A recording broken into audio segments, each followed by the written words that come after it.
But Baalbek, if there was one example, one ancient site on Earth that is evidence of a lost, ancient, advanced civilization, and by advanced, I'm not talking about space lasers here. I'm talking about... In March 2024, a research team running AI pattern analysis on the Baalbek stone platform in Lebanon fed three-dimensional scans of the Trilithon blocks into a neural network trained on 40,000 examples of ancient construction worldwide.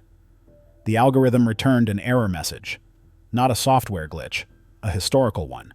The stones, it concluded with 91.7% confidence, could not have been shaped, moved, or positioned by any civilization operating within the Roman Empire's documented technological framework. What the AI found instead has forced a small circle of researchers to confront a question that most of academia has spent centuries trying to bury. That beneath the Roman temple complex lies evidence of a lost prehistoric culture whose engineering capabilities we have not yet matched, let alone understood. The AI re-examination. The algorithm didn't start with conspiracy, it started with proportions. Researchers at the Zurich Institute for Computational Archaeology uploaded laser scans of the Trilithon's three foundation stones, each weighing approximately 800 tons and measuring over 19 meters in length. The AI had been trained to identify tool signatures, the chisel angles of Roman stone masons, the percussion patterns of Bronze Age workers, the drill marks left by Egyptian copper saws mixed with quartz sand. When it analyzed Baalbek, it found none of these. Instead, the system flagged what it called dimensional anomalies, tolerances so precise that the stones fit together with gaps measuring less than half a millimeter across their entire surface area. Roman stone fitting, even at its most sophisticated, typically left gaps of 2 to 5 millimeters. The difference sounds trivial until you understand the physics. At 800 tons, even a 1-degree misalignment during placement would create shear forces capable of fracturing limestone. The stones at Baalbek show no such fractures, no corrective chiseling, no secondary adjustments. They were placed correctly on the first attempt. The AI's second finding was more disturbing. It measured the deviation angles across each block's 6 faces, essentially checking whether the surfaces were truly flat or contained the microscopic irregularities that hand tools inevitably leave behind. Roman stones, even those dressed by master craftsmen, show surface deviations averaging 0.8 to 1.2 millimeters per square meter. The Trilithon blocks showed deviations of 0.09 millimeters. That's approaching the tolerances of modern CNC machinery. One researcher, Dr. Helena Voss, later admitted in an internal email that her team ran the measurement protocol 11 times, convinced their equipment was malfunctioning. It wasn't. Whatever shaped these stones operated with a level of geometric control that shouldn't exist in the archaeological record until the Industrial Revolution. If the Romans didn't cut these stones, then the temple above, the Temple of Jupiter, dated confidently to the 1st century CE, was built on top of something far older. And if that platform predates Rome, then the entire chronology of human technological development in the Levant collapses. The lost tool system microscopy revealed the next fracture in the accepted narrative. When Dr. Samir Khalil's team examined core samples extracted from the Trilithon surface in late 2023, they found something that shouldn't be there. Silica microstructures arranged in parallel striations, visible only at 400x magnification. These weren't random. They ran in consistent directions across multiple samples, suggesting the stones had been subjected to some kind of abrasive process involving suspension fluids. Khalil's report, which circulated briefly before being pulled from a preprint server, described the marks as inconsistent with percussive or rotary friction, and more reminiscent of high-pressure water cutting or ultrasonic erosion, both technologies that didn't exist until the 20th century. But it was the smoothness that truly unnerved the researchers. Limestone, by its nature, is a porous and inconsistent material. The Trilithon stones, however, showed what Khalil termed hydraulic smoothing, a glass-like finish suggesting the surface had been worn down not by impact, but by sustained fluid flow mixed with fine abrasive particles. The only modern equivalent is water jet cutting, which uses garnet sand suspended in water pressurized to 60,000 psi. One engineer consulted for the study noted that achieving this finish on 800-ton blocks would require either decades of manual labor with techniques we have no record of, or access to pressurized systems that imply a completely different technological paradigm. There's another detail most reports gloss over. Several of the blocks contain shallow channels, barely a centimeter deep, carved into their top surfaces. These channels run in geometric patterns, parallel lines intersecting at precise 90-degree angles, forming grids. They serve no structural purpose. Roman engineers didn't carve decorative grids into foundation stones buried under temples. But if you were a civilization trying to mark your work, trying to leave a signature that would survive millennia of weathering and overbuilding, this is exactly what you'd do. The transport simulation. In 2023, a team at MIT's Department of Mechanical Engineering ran 10,000 physics simulations attempting to model the transport of an 800-ton limestone block across the 800-meter distance from the Baalbek quarry to the construction site.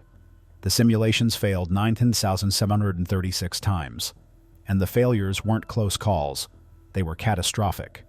Wooden rollers, even oak reinforced with bronze, splintered under the weight within the first 100 meters. Sledges equipped with animal fat lubricants either sank into the ground or experienced friction coefficients high enough to require pulling forces exceeding the capacity of any rope system documented in antiquity. But the real problem wasn't the transport, it was the placement.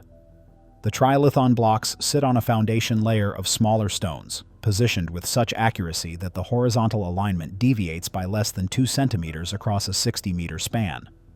To achieve this, the 800-ton blocks would have needed to be lowered into position with millimetric control, adjusted in three-dimensional space, and locked into place without cracking the stones beneath them.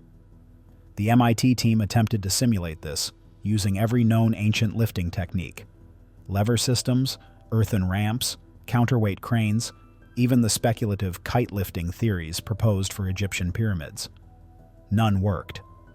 The forces involved were simply too immense, the tolerances too tight, the room for error too non-existent. The team tried one final simulation.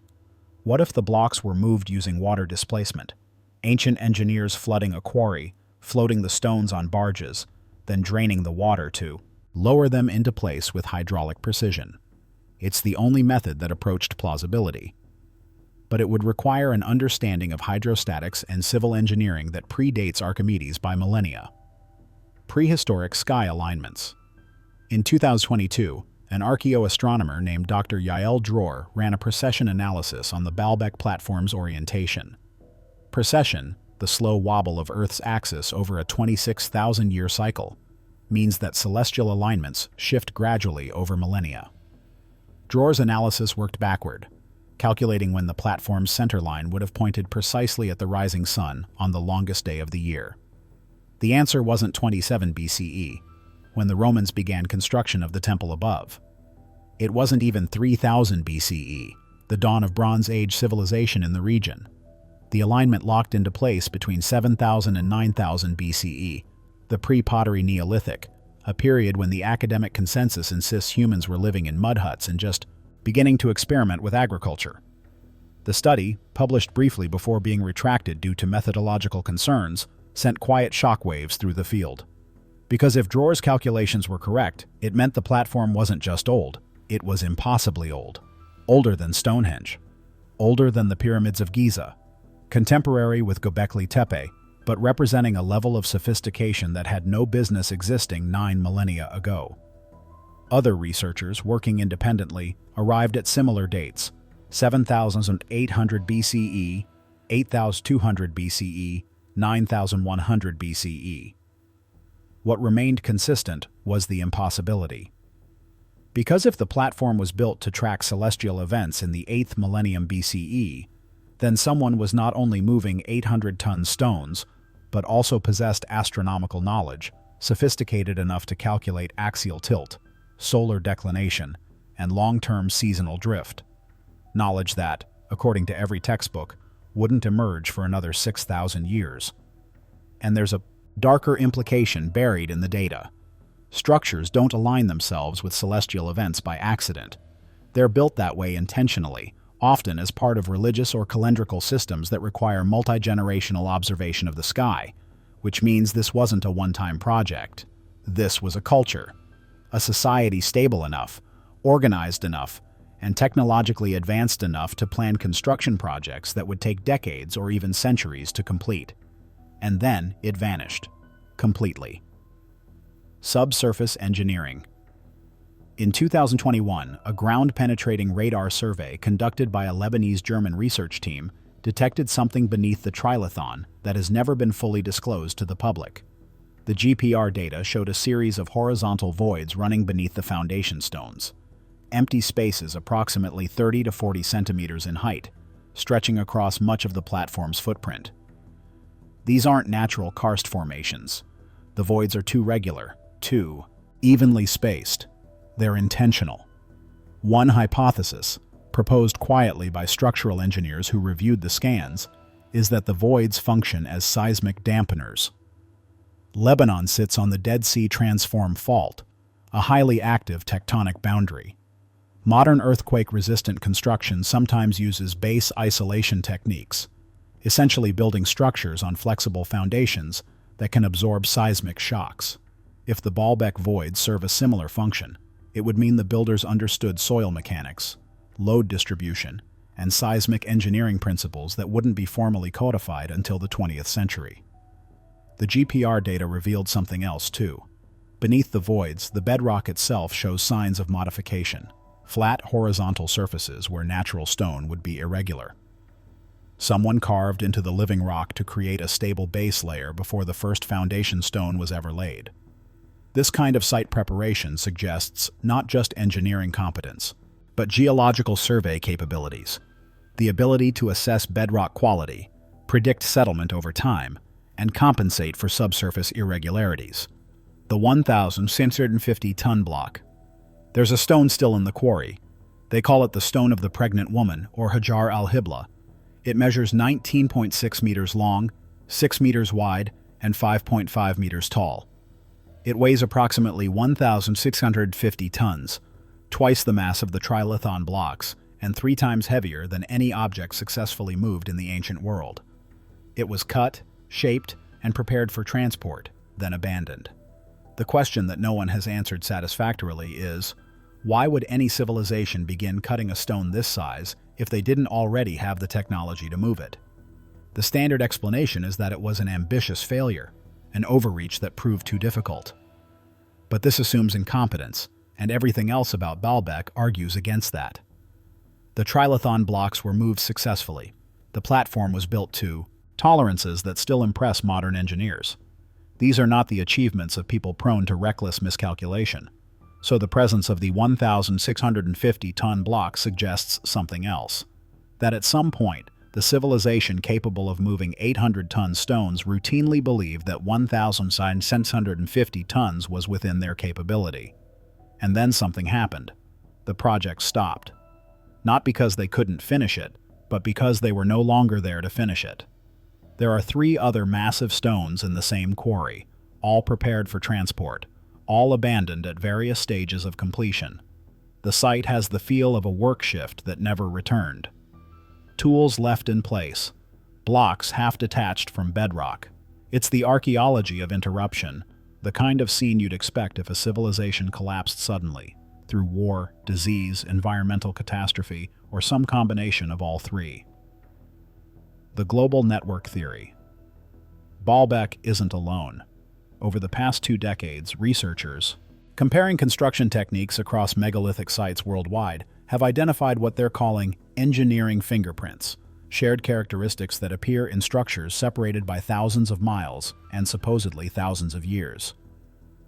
Göbekli Tepe in Turkey, built around 9,600 BCE, features T-shaped pillars weighing up to 50 tons, carved with symbolic iconography that implies shared mythological frameworks. Nabta Playa in Egypt, dated to 5000 BCE, contains stone circles aligned to astronomical events, suggesting calendrical knowledge comparable to what the Baalbek platform demonstrates. The conventional view treats these sites as independent developments, isolated cultures stumbling toward similar solutions through parallel innovation. But the similarities are too specific.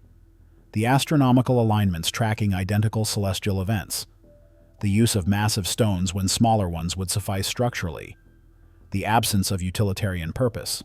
These aren't fortresses or granaries. They're symbolic architectures, built to communicate something. What if these sites weren't isolated at all? What if they're remnants of a connected network, a prehistoric culture that spanned continents, possessed advanced engineering and astronomical knowledge, and then disappeared so thoroughly that we've spent the last 2 centuries convincing ourselves it never existed?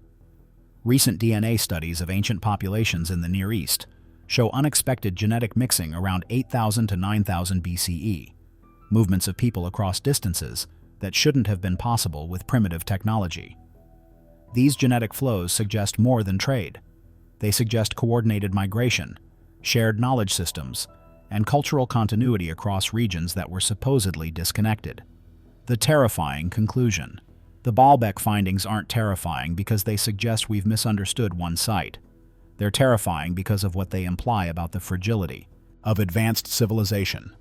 If a culture capable of moving 800-ton stones, conducting geological surveys, aligning structures to celestial precession, and engineering seismic dampening systems could vanish so completely that we spent 2 millennia attributing their work to the Romans, then what does that say about our own permanence? We assume progress is linear, that knowledge accumulates irreversibly, that once a civilization reaches a certain technological threshold, it becomes immune to collapse. But the stones at Baalbek tell a different story. They tell us that sophistication is no guarantee of survival, that a society can master engineering principles we're only now rediscovering and still fall into oblivion, that the gap between most advanced civilization on Earth and forgotten mystery that later cultures can't explain might be shorter than we're comfortable admitting. The researchers who've spent the last few years studying these findings have become noticeably quieter in public forums. Some have stopped publishing altogether. One archaeologist, speaking off the record, described the data as existentially destabilizing, not because it rewrites ancient history, but because it forces us to confront the possibility that everything we've built could be just as easily erased. That future archaeologists might dig through our ruins, find a perfectly machined engine block, and conclude it was the work of whoever came after us, because the idea that we could have disappeared is too troubling to accept. The stones at Baalbek have survived 10,000 years of weather, earthquakes, and human interference. But the civilization that cut them is gone, and we still don't know why. What other ancient sites are hiding evidence of lost civilizations? Subscribe to our channel and hit the notification bell so you never miss our investigations into humanity's forgotten past. And if you think mainstream archaeology has been getting it wrong, share this video, because the truth buried in these stones deserves to be seen.